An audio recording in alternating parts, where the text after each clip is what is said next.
Hello बच्चों, आइए प्रश्न को देखते हैं। तो प्रश्न में दिया है, निम्नलिखित अर्धशैल अभिक्रियाओं के 25 डिग्री सेंटीग्रेड पर मानक अपचयन विभव निम्न प्रकार से दिए गए हैं। तो ये अभिक्रियाओं के जो मानक अपचयन विभव है ये दिए गए हैं, 4 मानक अपचयन विभव। तो हमें ज्ञात करना है निम्नलिखित में से कौन सर्वाधिक प्रबल अपचायक है। और यहाँ पे 4 विकल्प दिया गया है, जिंक, क्रोमियम, हाइड्रोजन और आयन। आइए मुख्य अवधारणा की चर्चा करते हैं। मुख्य अवधारणा, तो यहाँ पे दिया है प्रबल अपचायक। तो अपचायक क्या होता है, अपचायक का अर्थ क्या होता है।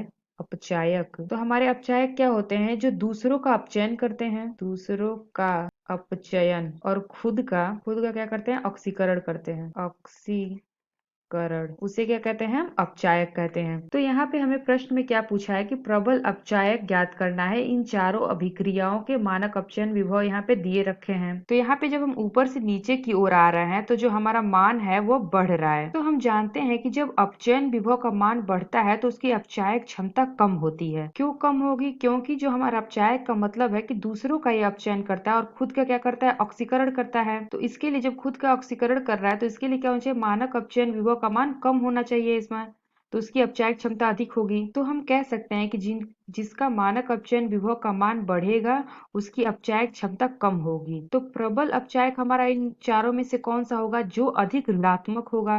तो इन चारों में से अधिक ऋणात्मक कौन सा है, तो जो जिंक है हमारा ये अधिक ऋणात्मक है, क्योंकि ऋण 0.762 है, यह अधिक ऋणात्मक है इन तीनों के मुकाबले। तो हम कह सकते हैं कि किसी भी तत्व का मानक इलेक्ट्रोड विभव का मान जितना अधिक ऋणात्मक होगा वह तत्व उतना ही अधिक प्रबल अपचायक होगा। यानी कि मानक अपचयन विभव का मान जितना अधिक ऋणात्मक होगा वह उतना अपचायक होगा। तो जिसका मानक अपचयन विभव का मान जितना अधिक ऋणात्मक होगा वह उतना ही प्रबल अपचायक होगा। तो ये जो हमारा जिंक है इसका यह अधिक ऋणात्मक है, इसलिए यह प्रबल अपचायक है। तो आइए अपना विकल्प देखते हैं। तो पहला विकल्प दिया है जिंक, तो यह विकल्प हमारा सही होगा।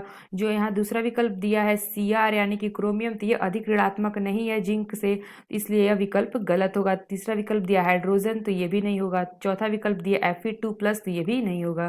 तो हमारा सही विकल्प क्या है, ऑप्शन ए जिंक, क्योंकि ये अधिक ऋणात्मक है इन तीनों के मुकाबले, इसलिए यह हमारा विकल्प सही होगा।